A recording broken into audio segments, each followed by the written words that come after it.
Welcome to the video. So we are down at the JP Gym and we are in for legs. I've not filmed legs for a long time, so I'm looking forward to this one. Obviously we're still off season. We are on our cruise. I think there is about 4 weeks left now. So I'm looking forward to just ramping things up. Not that I've taken my foot off the gas whatsoever in this cruise phase, but we are more than ready to kind of ramp things up, because the mindset that I've been in since stepping off stage last year has been to work towards getting back on stage next year. So the work that we're putting in now is obviously going to be the thing that solidifies how we look. So I'm just ready to get my teeth into this year. You know, 2025 is here. It's March. Prep starts in June. So yeah, I'm kind of like, you know, when you can feel that, like your blood boiling a little bit to get into it. That's what I'm like at the moment. So yeah, in for legs. 4 weeks left to this cruise. Then we are blasting for 8 weeks up until first week of June. So it's looking good. We have had more stock for my wardrobes at home, or currently the bedroom floor, because I've got so many clothes. It's getting ridiculous, so I need to do a sort out. So if you follow me on social, stay tuned, because some of my old shit I'll probably be giving away soon. But we've got another JP launch with the clothing coming, so I've just picked them up. I've got this double number on beanie coming. Those that missed out on the fleeces, there's a black one coming. So we've got 3 colours of that, and then I won't go through every item, but we've got, I think there's about 4 t-shirts, 2 joggers, maybe 6 t-shirts. I think there's 16 or so items, so do the math on that. So magic 10 on that bitch when it drops. So that's it. I'm gonna chow down on some do not fucking miss, and then we'll get into legs.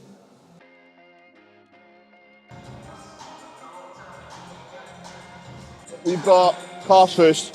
I'll always do calves right at the beginning of my leg sessions, just because you tag them on at the end, they're always, you're either half-arsing them or you're kind of like rushing through them just to get out to the gym. So I'll put them in, obviously when we get in, pre-workout still kicking in, and then just getting warmed up while obviously getting into the leg session. So calves first, 2 sets.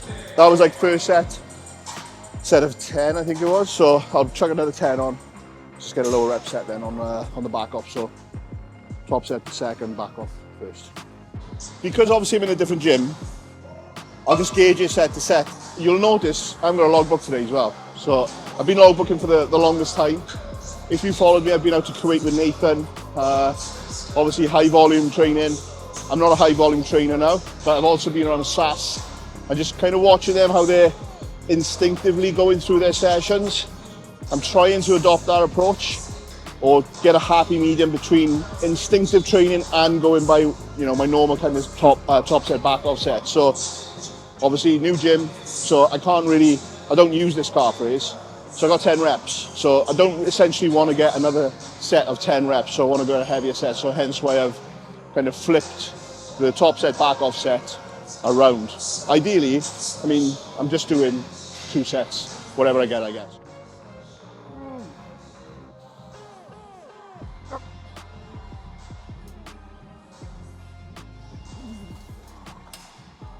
Basically, I'm gauging my sets, set to set. So I can't go, like when I'm traveling around as much as I do, obviously doing shoots up and down the country, it's very difficult to stick to a logbook, and I've always struggled with it. So I'm instinctively going through my session. So I think when you're seasoned enough with your training, you'll know where your warm-ups are, what weight you can kind of go with. And then it's about not being married to that rep range. So say you've got a 6 to 9, you get to 9, you maybe get 10, 11, 12. It is what it is. It's all stimulus, it's all work, and that's what counts at the end of the day. It's huge. Huge. We've got the standing version in Planet Fitness where I train at home. But I do like this one. just because it kind of keeps my arse out of it, because with the standing one I feel like I can kind of use momentum a little bit too much at the top, whereas this kind of just locks you in. So my leg day has got 2 hamstring movements, starting with a single. Hamstrings have been something I wanted to bring up over the off season, so hamstrings get hit twice a week. We do 2 movements on leg day. So we'll start with a single, we'll move on to everything else, which you'll see, and then we'll come back at the back end of the session just to a seated hamstring curl. And then obviously on my density posterior day, we have got hamstrings with pulls off the floor, etc. So 2 hamstring days a week. So warm-ups, I am approaching them exactly the same way as you've probably seen on this site. So as my weight is increasing, my reps are reducing. So I've done like 3 warm-ups on here. This is the second exercise. Obviously, the later in the session I get, the less warm-ups you have to do, because obviously your body essentially is warm for the session. So top set, whatever I get, I get.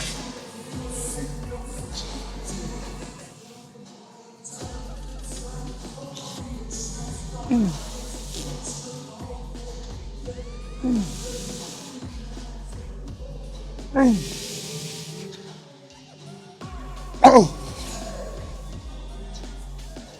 Hey. Oh. Oh.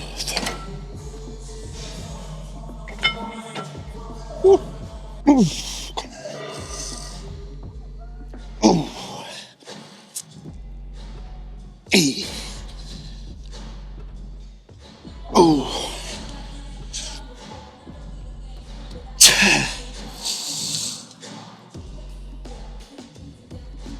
Oh.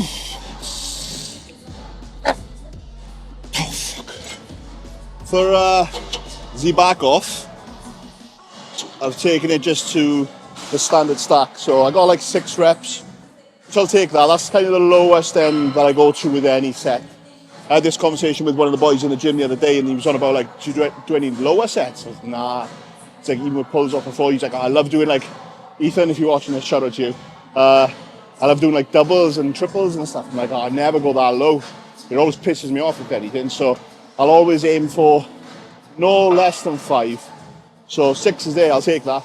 And I know coming back to this session next week, I can obviously just stick at that weight and just run those numbers up on there. Are you going to say something? I was, yeah. Let's go. Do you alter it based on what you get in your first set? So say if you got 10, yeah, would you go up? And if you get 6, you go down? Or like, do you know what I mean? Yeah. So like with the compound shit, yeah, I think if I got 10 reps, say if I was doing a pull off the floor and I got 10 reps, that second set, I'd probably stick at that same weight and then just get a lower rep. So I'll probably end up getting a 6 or a 7.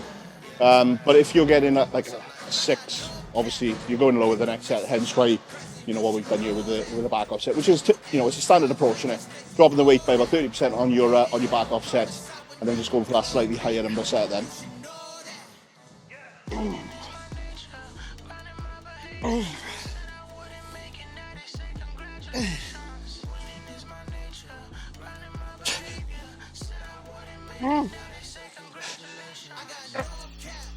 Tell you what, it does feel a little bit refreshing not having the logbook out. I still swear by them, like, they definitely add to your progress.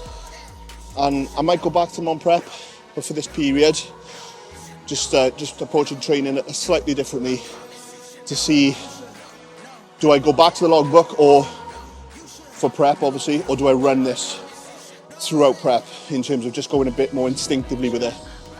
The back end of prep, maybe it's like sometimes you can chase the numbers, and I have been guilty of it myself in the past, especially with pulls and stuff that I kind of progress a little bit quicker on in terms of what I can pull, and then you're fighting the battle with your ego then of like, am I chasing the weight? Is it going to lead to injury? So it's like you're walking a tightrope of getting injured or not. So we shall see. It's a single leg extension. Why am I doing a single? 2 reasons.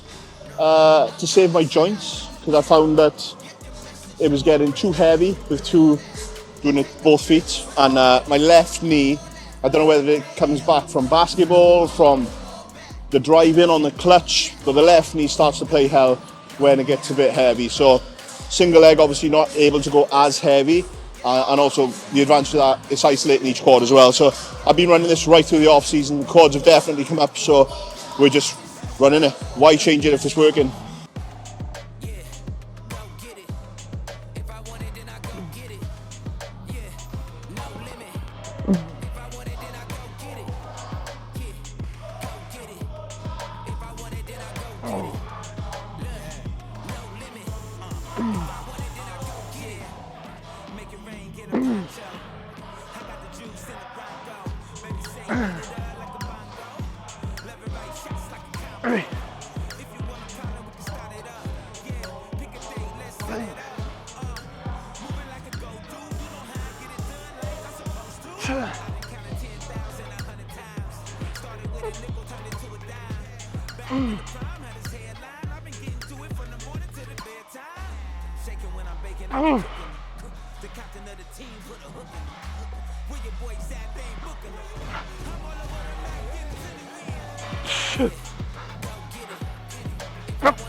I butchered that one, numbers wise. Yeah, if you're going by standard procedure of top set back off, it was like 13.5 reps or some shit, so I'll probably go heavier for the next set. See what I mean? So yeah, my left side always has a little bit of a weight to catch up to my right. But I don't change my rep, you know, like I don't go here, and if I do like 12 reps, I don't stop at 12 reps here. I've got 14 here, I'll take 14. I don't stop at a rep both sides, I just take it to failure both sides. You know what I mean? But yeah, this single thing is more of just isolating each side, which is again like we do with back. Isolating each side just with single arm pull downs. The dreaded single arm pull down. Standardising my leg session here, lads. This is what I use in Planet, so we're just going to roll with it on here. The markings is the same, so you know exactly where to put your toes. 6 bars down.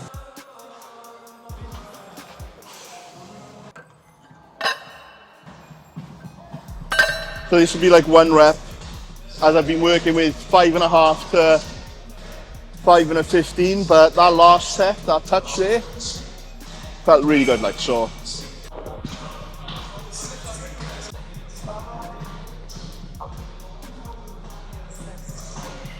What do you reckon, 6 plates or half or 15?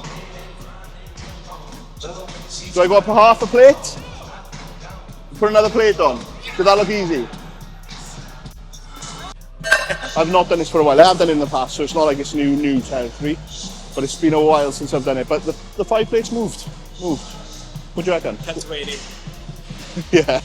Don't fucking say that before we went to the set.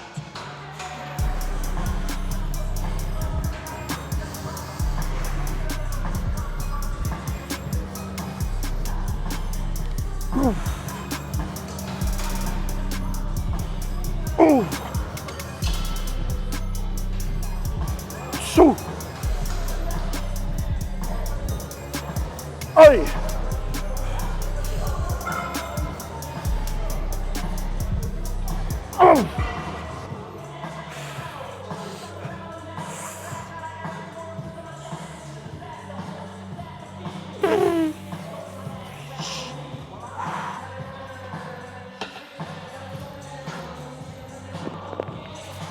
To be honest, it's been a few weeks where I've wanted to get to that, and I just haven't had the fucking bite to get it. You haven't had me. I haven't had you behind the camera, so yeah, 6. Again, same as other stuff, where it's been that low in terms of reps. Just build that up now. And thankfully, so far, the knee is playing ball. This normally messes it up. I've only put it back in about 6 weeks, so hopefully that will long continue into prep. So yeah, back off now. High rep, continuous reps, some of that Kuwait shit.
12, a breather and 3.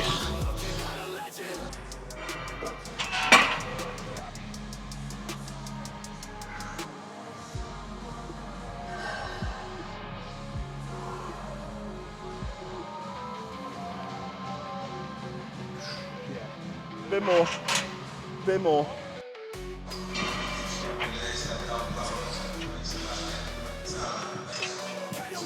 Oh, fucking feels heavy.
Oh, fuck off. Yeah.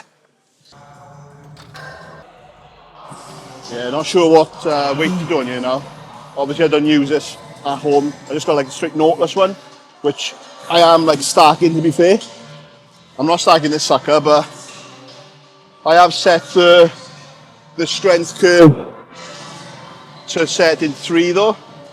Just that's the optimal one, yeah. Just so it drops off of the end range. Because obviously I'm fatigued as fuck now. Oh, I said the word fatigued. 2025 bodybuilding.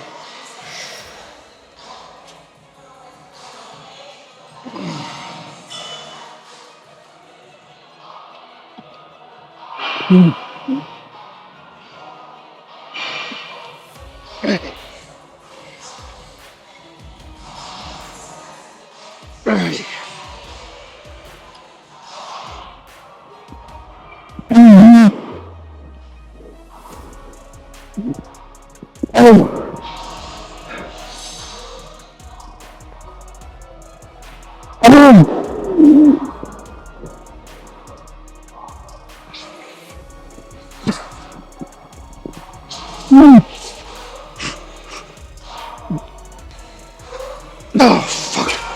Approaching the back end now, so and then it's just adductors. I've slid adductors to the back end of my session, and there is a reason for that. I used to do them at the beginning, but the adductor machine that we've got a little bit too light. So if I'm going into that fresh, I'm getting 20 reps with the stack. So I've made a judgment call and thrown it at the back end of my session. Still getting done. Still want that.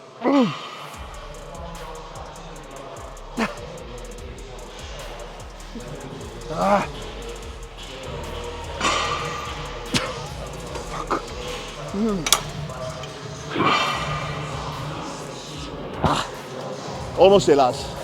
Almost there. Then I've got to film Sarah Bradley after this for 3 hours or whatever it's going to be. So.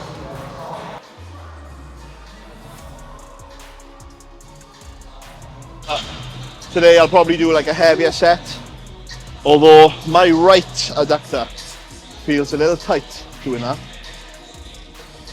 So, so we'll just take it easy. I'm going to do one more warm up I did say at the start of the session, later in the sessions, later in your session you won't need to do as many warm-ups.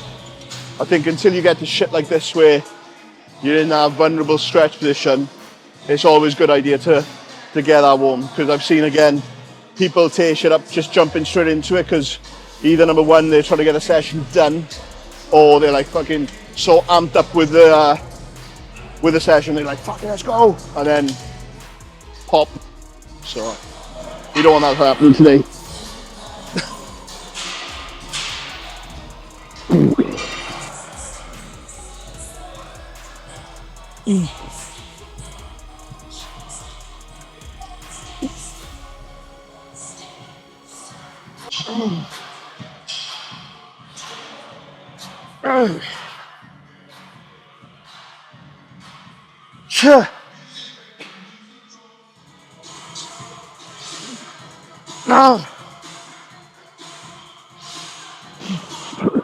Normally start in about an hour's time, usually.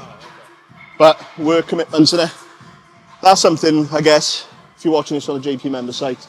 A lot of the guys are obviously got a routine about their days. Obviously, some of them are full-time online coaches, and they'll have their days kind of structured around their training in terms of like the work blocks they do. Whereas with me, obviously I coach, but Magica is like my main bread and butter. So my routine gets dictated by my shoots, which may mean I need to travel 4 hours north, shoot, and then train somewhere randomly in a gym that I don't know, and drive 4 hours home. Or I'll have to train 5 in the morning, or juggle it around. Like today, with Sarah shooting like 12:30, I've needed to come in earlier to get my session done so that I can jump on and shoot then. So you've just got to lose the emotional attachment to train at a certain time of day, and after so many meals, you've just got to get it done and make sure you're prepared for whenever you're training the day before, knowing like the plan of attack for the next day.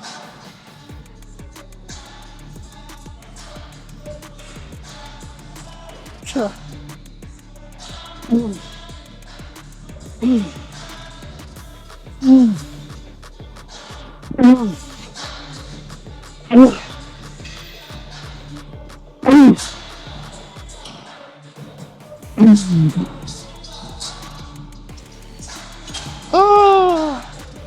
Right, that is it.